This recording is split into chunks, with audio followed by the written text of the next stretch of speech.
This is the Lockpicking Lawyer, and what I have for you today is what I believe to be a really interesting antique French bike lock.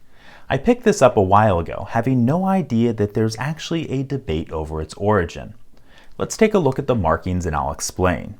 It says Antivol, the French word for padlock, then the names Palmer and Neiman, and then we have some abbreviations.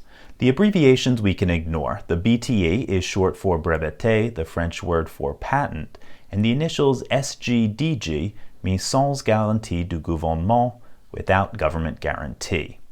The name Neiman is a French company that was well known for making bicycle and motorcycle fork locks, and they'd been doing that since at least the 1950s.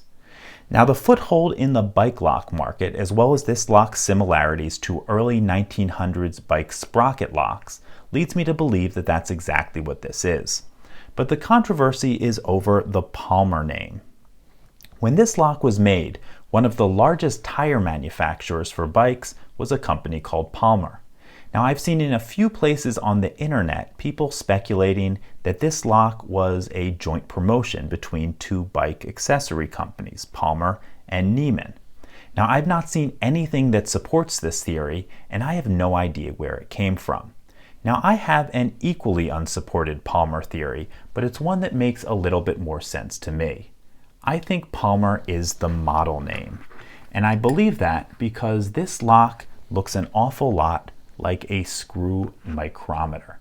Now, that might not make a lot of sense until you realize that the screw micrometer was invented by a Frenchman named Palmer, and in France this tool was often simply referred to as a palmer. In light of that, I think that the markings Antivol, Palmer, Neiman can be translated as the Neiman micrometer padlock. Again, I'm not sure if that's correct, but it seems to make a little bit more sense. Okay, after that little history lesson, let's take a closer look at the lock.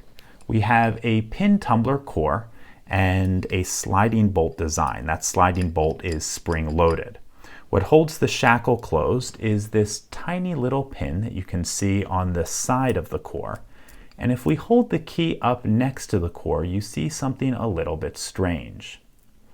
Only 3 of the 5 cuts on the key can possibly interface with pins. So while this is a 5-pin key, this can only be a 3-pin lock. And I suspect they did that so this sprocket lock could use the same key as a Neiman fork lock. In any case, let's see what it takes to pick into this old lock. I'm going to be very gentle with it so I don't put any markings on the front of it. It is in pretty good condition. Okay, first pin is loose. Second pin is binding. Got a little click from him. Third pin is, I think he's loose. Little click out of 1. Nothing on 2. And we got a click out of 3. Not sure what's holding us up now. It's definitely not 1. I just touched 2 and we opened up. So 3 standard pins, a little bit of difficulty just due to probably worn out ends to the pins, but clearly not up to modern anti-picking standards. In any case, I think it's a really interesting old lock. If you do have any questions or comments about it, please put them below. If you like this video and would like to see more like it, please subscribe. And as always, have a nice day. Thank you.